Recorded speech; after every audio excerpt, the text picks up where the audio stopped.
I just want to echo what Iestyn said.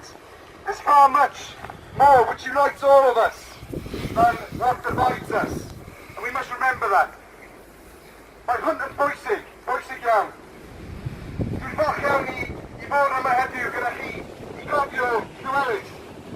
I hefyd i fod yma heddiw i ddathlu yn bod Gymru.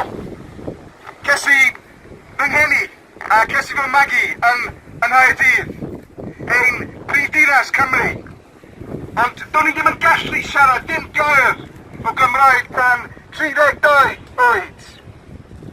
I'm Cardiff born, Cardiff bred, and when I die I'll probably be Cardiff dead. But when I was growing up, Owen Glyndŵr was just a pub to me. Llewellyn, and I didn't say Llewellyn, it was Llewellyn, was just a name. And I'd never heard of Cilmeri. Never. Ond, dwi wastad wedi caru Cymru. I've always loved Wales. And I went on a journey. And it's a journey that many of our countrymen and women are on now. It was an awakening. It's an awakening that we're seeing in all parts of the world. Dwi wedi dysgu Cymraeg. I learned Welsh. Dwi wedi darllen am hanes Cymru. I read about Welsh history. I learned about Cilmeri. I learned about Llywelyn, olaf, yma. And I think every single child now in Wales should be taught the history of Wales, the history of our country. Yay! Da iawn, diolch. We need to know who we are. We need to know where we're from, so we can get to where we need to go. However, had a whole system of written civil law in the year 1000. We should know that. Everybody in Wales should know that. We should know the struggles of Llewellyn here. Everybody should know about the slaughter that took place afterwards, where 4,500 people were murdered. Everybody should know about the capture of the courts of Glyndŵr. Everybody should know about the innovation of the Welsh Industrial Revolution. There are facts that we should all know.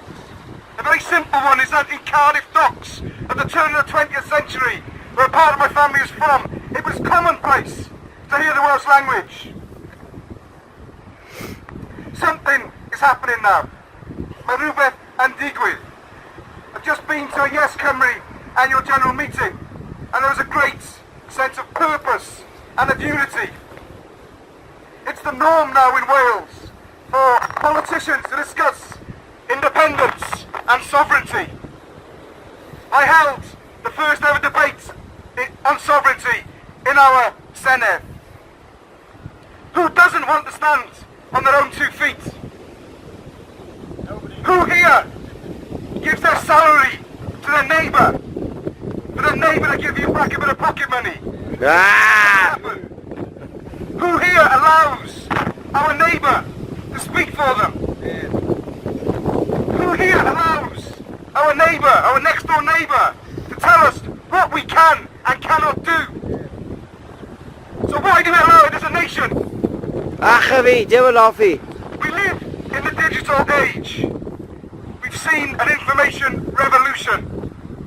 People know now that 5 out of the 10 most wealthy countries in the world have a population of less than 6 million. We now know that there are 100 countries, 100 sovereign countries in the world, smaller than Wales. We now have a Welsh football team taking our language around the world. Something is happening. We look at Scotland, at the independence movement. I was in Catalonia, had the pleasure and privilege to be in Catalonia in September. 1.6 million people on the streets demonstrating for Catalan sovereignty and independence. I would say, importantly, that 10 years ago, only 15% of people in Catalonia supported independence. We now see the breakup of the United Kingdom with Brexit. And as I stand here now, I tell you, we will be free, and we will be a sovereign nation. Cymru!